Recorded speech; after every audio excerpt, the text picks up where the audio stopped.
third and final session of the day, which is titled Colonic Diseases. I'd like to invite the following consultants to join me on stage to chair this session. Dr. Khalid Al-Ajji, who's a GI consultant at Hamad Medical Corporation in Qatar. Dr. Mahdi Sahaf, who's a GI consultant at Al-Adan Hospital in Kuwait. Dr. Mohammed Khan, who's a GI consultant at King Abdullah Medical City in Saudi Arabia. And last but not least, Dr. Mohammed Khurshid, who's a GI consultant joining us from Egypt. Thank you. Okay, hello everyone, and thank you for staying. So we have now we go to the last session. I would like to introduce Dr. Vivek Kaul. He is a professor of medicine and former division of chief at the University of Rochester Medicine Center, specialized in therapeutic endoscopy. The topics will be about tips and tricks for successful colonoscopy. Thank you. Good afternoon, and for those brave people who are here post-lunch, I thank you, respected chairpersons. And again, very excited to be back here for this second talk. The colonoscopy, as you may know, is certainly the bread and butter of GI practice, GI endoscopy practice. It certainly is in the Americas, and increasingly becoming a very powerful tool thanks to the technologies that have come around to help us with the therapeutics. Despite the fact that non-invasive colorectal cancer screening is now finally here. In fact, we had the first blood-based test for colon cancer screening launched last year, and another one will be coming this year. We believe firmly that colonoscopy has a very, very significant role in the future. In the US alone, there is about 56 million colonoscopies that are not done, that are eligible today. We have about a capacity to do about 6 to 7 million colonoscopies a year, but 55 to 56 million colonoscopies are not being done, despite being in a very well-developed country. So with that as a backdrop, this topic is how to do an effective colonoscopy and tips and tricks to be successful and to do a high-quality exam. Here are my objectives. I will review a little bit of the recent guidelines and directives on this. I'll discuss a little bit about, I'm a big fan of what we call the cognitive approach to endoscopy, which means the technical performance everybody speaks to most of the time, but very few people talk about the thoughtfulness that needs to go into procedural planning. And I think if you need to do a successful, high-quality exam, regardless of what procedure it is, you need to first think about your patient and think about what you're doing. So I'll talk a little bit about that as well. And then, of course, tips and tricks for best practice. Many of these have been outlined in the literature as well, and they vary from expert to expert, but I'll reflect on that a little bit. In my mind, colonoscopy, or any procedure for that matter, really comes in 3 phases. The pre-procedure phase, the intra-procedural phase, and then the immediate and short-term post-procedure. So I'll talk about the pre-procedure first. Here are the established indications for colonoscopy. In order for you to do a successful exam, you need to first know what are the indications and not be falling into a trap where you do an exam in the wrong patient for the wrong indications. Obviously, IBD has emerged as a very important indication, both for initial diagnosis and for disease state monitoring. But as you heard just now with Dr. Ali's talk, EMR and ESD have taken traction. I was very honored to meet the Kuwaiti ESD expert, Dr. Al-Kandari here. So I think this is a new era of colonoscopy that we need to emphasize and plan for.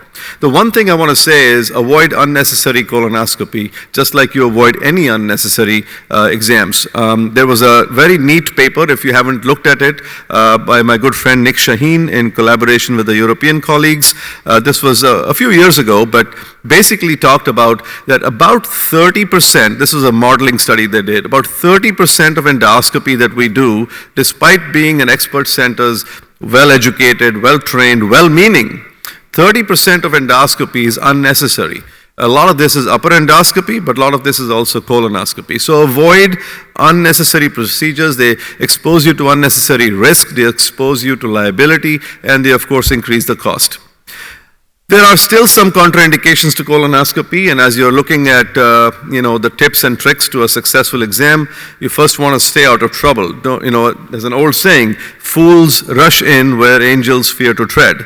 This is that. So if you have a patient who has a suspected perforation, acute diverticulitis, a patient who's significant risk for anesthesia, don't do the exam. There are other alternatives to figure out the problem. So anytime the risk is more than the benefit, step back. Now, choosing the appropriate sedation is the next very big challenge that we have. Now, over the years, and in fact even today, American colonoscopy is divided into about 50-50. 50% of the country does it with moderate sedation, previously known as conscious sedation, and about half of the country is doing it with propofol-based monitored airway-controlled anesthesia. I suspect a similar ratio exists across the world, but it's important to note the patient factors and the procedure factors that may tip you towards one type of sedation versus the other. So here are those listed here. If you have a patient who has had a bad experience with invasive procedures, and in fact it's becoming even more common nowadays, patients are speaking up a little bit more. There is sometimes an early history of personal trauma, whether it's physical trauma or other type of trauma. If you suspect the patient is going to have a reaction to an invasive procedure, just offer deep sedation and you'll be better off. Sometimes there are cardiac or other issues that warrant that an anesthesiologist is in charge of sedation. So there's a lot of different things that go into it.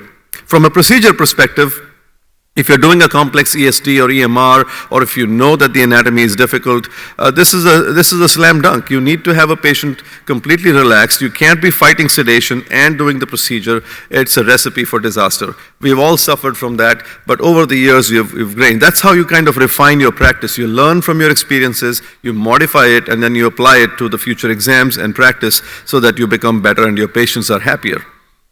Now, the sedation is a continuum, of course. On the left side, you have minimal or no sedation. I still have a lot of CEOs and executives who come in. I don't do a lot of colonoscopy as such, but the few that I do, some of these folks will come in and they have a golf game planned in the afternoon, or a gala dinner to go to, or a flight in their private jet or whatever. So they come in and they say, you know what, I'll do unsedated.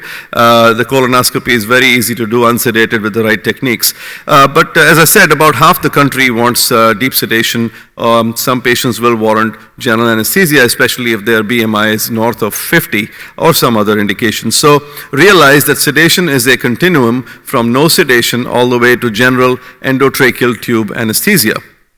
Now, the other question that comes up when you're setting yourself up for success is, where are you going to do this colonoscopy procedure? You're not going to do this in your garage, right? So still, in many, many cases in America, office-based endoscopy is still prevalent, and I suspect that is the case in other parts of the world as well.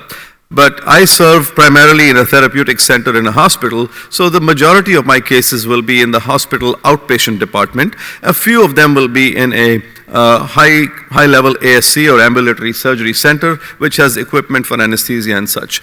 But obviously, when you're on call and you're dealing with emergencies, you're doing them in the ICU, in the OR, in the emergency room sometimes.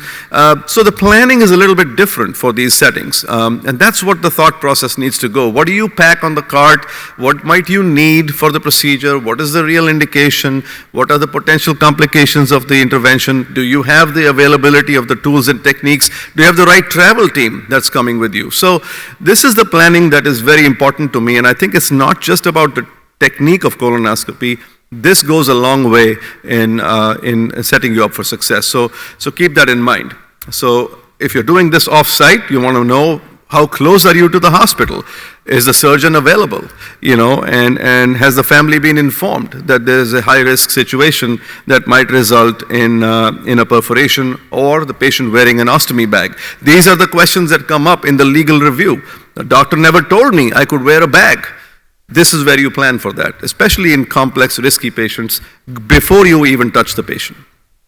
Then, of course, when you come to the patient, you've done all this planning. Now you have the patient in front of you. You're looking at the consult. You're looking at, what is my goal with this procedure?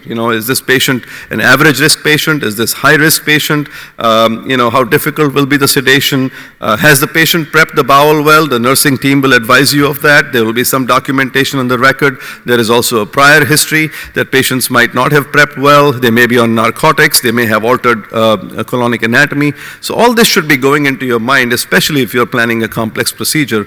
So things get a little bit more involved when you actually pay attention to a lot of these factors. I spoke earlier about management of GLPs in my other talk. The data is clear right now. There is no real reason from a GI world perspective to hold these medications, but our anesthesia colleagues are asking us to hold it. But diabetes medication planning and anticoagulation and antiplatelet medication planning has been with us for a long time, and this is where your nursing team comes into play. There are policies in every unit to follow. Make sure these policies are in place. They follow the guidelines. You've heard about the anticoagulation guidelines today. It's extremely important. And I think the question came up earlier, is it the GI or the cardio? Well, much as I hate to say it, the heart wins over the GI tract, and the brain and the heart always come first. So you should have a low threshold of resuming anticoagulation and a high threshold for holding it for the appropriate reasons. Otherwise, it becomes problematic. So I do feel that advanced nursing, multiple subspecialties, cardiology, neurology, they need to be involved when you're doing what we call complex care planning, even before the procedure, because if you do that right, then you're going to be set up for success on the day of the procedure. Then, of course, we have our good friend, the bowel prep. We've made many advances in medicine and in GI, but one of the areas that remains a challenge is the bowel prep. We made some progress here. We do know that there is randomized control data now to support what we call the split prep. And this is actually on the GI exam boards in America, and it should be here as well. The split prep works, and the goal is nowadays to have more than 90% of your bowel preps in good shape. That is a Boston bowel prep score of 6 or higher. We do use nurse navigators, and in some institutions they're using smart apps now to guide patients through bowel prep. So this is an important area. It's very confusing. These guidelines keep changing a little bit. Unit policy changes. The language is confusing. It really needs to be at the 6th grade level. So pay a lot of emphasis in your unit on bowel prep planning and education, because that can make or break your procedure. Second phase, intra-procedure. This is what we are most interested in, right? So we are actually doing the procedure. But here there is some new guidance. This is old guidance from the quality indicators from across the Atlantic, from America, from Europe. These are all documents that should be in your binders, especially if you're fellows and you're a training binder. And there's also a recent clinical practice update on the quality of screening and so forth. But these are the basic hallmarks of what we call priority quality indicators for colonoscopy. This is a very big document that was published a few years ago. It has a recent update, which I'll come to. But pre-procedure, I talked about indication, proper consent, proper planning. Intra-procedurally, you need bowel prep to be optimal. You need cecal intubation, all the metrics that we are well aware of, and of course, retrieval polyps that you've removed. Post-procedure, you need to make sure the complication rates are lower and that they are managed well, and you adhere to the surveillance guidelines. There is a very new update to this whole thing, which is the Quality Joint Task Force Quality Indicators that just came out. It's the ACG and ASGE. They've been doing this together for a long time, and this just came out in 2024. So what are the updates? For the first time, we actually have sessile serrated adenomas that are included in this. So for the first time, there is a percentage that you need to have an annual percentage. If you meet the 6% mark, then you're good. So all these years, we have not had sessile serrated adenomas. We've only had regular tubular adenomas. The second point that they have updated is that the Boston bowel prep score has to be documented, and it should be at least 2 per segment. So total of at least 6 out of 9, and that is a high quality exam. The third thing they did, they actually upgraded the adenoma detection rate to a mean of 35%, 40% for males and 30% for females. These numbers were lower before 2024. So that's important. And of course, all the other things remain the same as before. The mean withdrawal time has actually gone up to 9 minutes now instead of 6 minutes. So that's important to note. So this is an important document. Please take a look at it. So the current recipe for improving colonoscopy quality, a successful high-quality exam, is listed here. Feel free to take a picture if you want to. The pre-procedure also includes competency, endoscopy training, and all the other things that we talked about. In the middle is the intra-procedural stuff, which is high-quality scopes, technical equipment, cecal intubation, withdrawal time, all of the things that are listed in the documents. Very, very important. Two other things have come up in the recent years is retroflexion in the right colon using the right scope and the right anatomy. It's okay to do. And also a second look exam in the rectosigmoid. So there are papers that have actually looked at it in high quality science that suggest that this is important. Also enhanced colonoscopy devices, so-called assistive devices, are important to look at and see which one fits your practice. They do add a little bit of cost, and I'll talk a little bit about that coming up. Post-procedure, obviously you need to document the procedure well and adhere to the metrics and follow-up intervals. Optimizing procedure technique is important for all of us, so we know that a proper insertion to the cecum will let you have a short scope position, and then you can manage the loops and have a good withdrawal time and so forth. Obviously, you plan differently for patients who have had surgeries, and I'm a big fan of changing the patient position and using abdominal pressure. There are papers on abdominal pressure written by Jerry Way back in the 1970s or 80s. So look at those papers and see there are specific areas. In our unit, we have charts where we show where to put the pressure, where you are in the scope, and so forth. So optimizing procedure technique is very, very important. Now, of course, we have a good friend, AI. So AI, you can't get away with any talk without that. This is the Medtronic version of the GI Genius. There are many available now in America and across the world. These do help, especially with small polyps. If you lose your position, they can find it again. So there is a value for AI. There has been a lot of literature on colonoscopy and AI and how it can improve your life. But this is probably the most important paper. This is from the Annals of Internal Medicine. Came out just over a year ago. 21 randomized control trials, nearly 20,000 patients. And this is the message. The message is that even with expert endoscopists, there is a statistically significant upgrade on the adenoma detection rate, but there is also an upgrade on total polyp finding rate and total polypectomy rate. There are some other papers that are not randomized controlled trial data that suggest that there is no improvement, but I believe right now this is the level 1 evidence, or level 1, level 2, that is guiding the industry right now.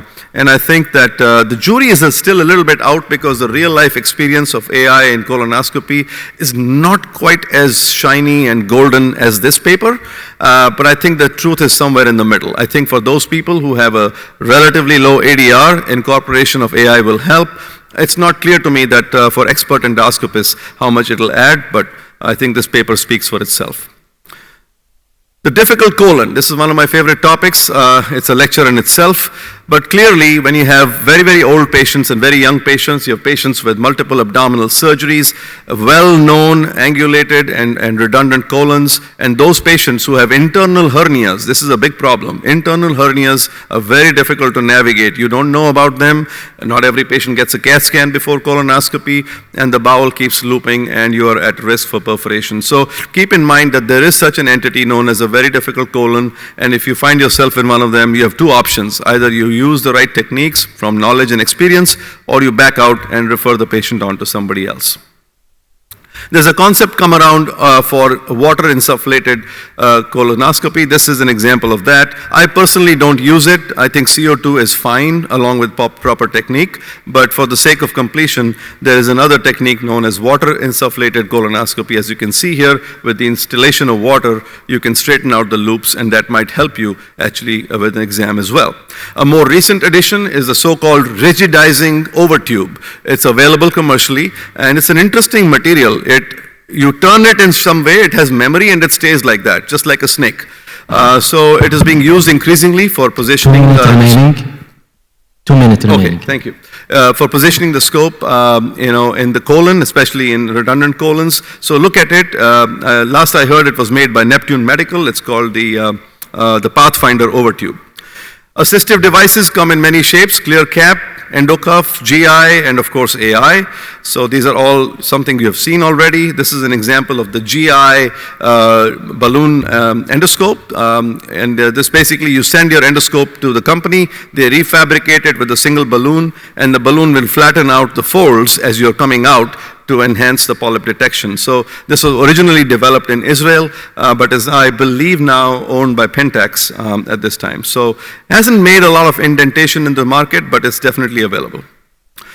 Now that you've done the colonoscopy, you have found the polyps, now you have the polypectomy techniques. So the recent guidance came out on this is that mostly cold snare polypectomy is good for the vast majority of polyps, as you can see here for the first 5 boxes. And then of course, ESD and EMR should be applied for larger polyps and polyps that warrant more en-bloc resection with advanced techniques. Once you have some mucosal invasion, you need to either go to the tumor board or just proceed to the surgery, because polypectomy alone will not help. So this is an interesting table that I created that basically covers all aspects of polypectomy, from cold snare, hot snare, EMR, ESD, and surgery, and then you can see the check boxes and apply it accordingly, especially if you're early. Here's an example of cold snare polypectomy. You need to take a rim of normal mucosa around the polyp and then resect it. And then here is, of course, an example of hot snare polypectomy, which all of you have done. I don't think too many people are doing, at least in our center, in our region, hot snare for a polyp like that. I would easily take that with a cold snare and be done with it and minimize the risk of perforation. Of course, you've all seen EMR. This is a cirrhotic patient who had a very, very large polyp, and submucosal injection is very, very important. This is fortunately in the rectosigmoid, so we can resect it both in antegrade and retrograde fashion. And just to show that you take a bit of normal mucosa here, and of course, someone could argue you can also do ESD. This is an old procedure from many years ago, and you can see how big the polyp is, that even if you remove a large area, you still have a lot of polyp left. ESD is definitely here now and being practiced by a lot of physicians. And you've seen this technique many times. It's very, very good when you suspect some degree of advanced dysplasia or early cancer. And then, of course, you have a friend hybrid ESD, where you do the initial incision with ESD, and then you take a snare and you complete the snare polypectomy as if you were doing a snare polypectomy. For early ESD beginners, this might be a good technique. As you can see there, that's hybrid ESD, and it actually works nearly as well as ESD itself. So in the interest of time, this is actually a technique called non-thermal endoscopic debridement called endorotor. And this is a powered blade with high suction. We wrote the first paper on this many years ago, and now it's still available and being used in pseudocysts for scarred polyps and so forth. And of course, you've seen full thickness resection. All right, so in terms of complications and post-procedure, I'll finish up by saying that post-polypectomy syndrome, post-polypectomy bleeding, and perforation are the 3 main complications. What I want to emphasize here is not more the technical aspects of it, which all of you have heard in many talks, but what we call the cognitive aspect of it. When you're looking in the procedure and you suspect a complication, prompt recognition, early management, and triaging of the patient is extremely important. If you think X-rays are needed, that's very important. Wheel the patient yourself to the CT scan. Get the surgery consult done, admit the patient, get them to the right floor or ICU setting, and many of the patients who have immediately recognized endoscopic complication can be managed endoscopically and don't have to go to surgery. And so the timing of recognition is very important. So finish up. Take-home points. A colonoscopy is a powerful diagnostic and therapeutic tool. There are very well-established quality metrics and indicators that have recently been updated, which I showed you. I emphasize that following guideline-based surveillance and screening protocols are important. There is obviously a lot of devices available for enhanced polyp detection and established techniques for polyp resection now, so that's very important. Complication management starts in the procedure. When you're vigilant, you know what happened and you're treating it right away. And of course, colonoscopy will always have an increasingly therapeutic role despite the emergence of non-invasive testing. Thank you very much. Thank you, Dr. Vivek, for the very nice presentation and thorough. Our next